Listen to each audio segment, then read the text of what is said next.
So భువనగిరికి సంబంధించి కూడా ఒక్క సీటు మాత్రమే, జనగాం సీట్ ఒకటి మాత్రమే బీఆర్ఎస్ కైవసం చేసుకుంది. సో వీళ్ళకు ఇక్కడ కూడా చూసుకుంటే ఈ జిల్లాల్లో మాత్రం అంటే ఈ పార్లమెంటరీ కాన్స్టిట్యున్సీలలో చూసుకుంటే కనుక బీఆర్ఎస్కి వచ్చింది 36%, 36.39% అయితే సో కాంగ్రెస్కి వచ్చింది ఎంత 53.5%. మిగతా చూసుకోవచ్చు. సో ఇది ఇక్కడ కూడా సేమ్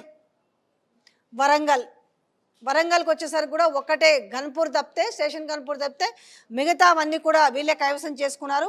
ఇక్కడ మనము ఓట్ల శాతం చూసుకుంటే కనుక 35.75%, 47.13%. సో ఇది వేరియేషను. సో ఇక్కడ కూడా కాంగ్రెస్ వర్సెస్ బీఆర్ఎస్. మహబూబాబాద్ సంబంధించి కూడా ఒక్క భద్రాచలం మాత్రమే బీఆర్ఎస్ కైవసం చేసుకుంది.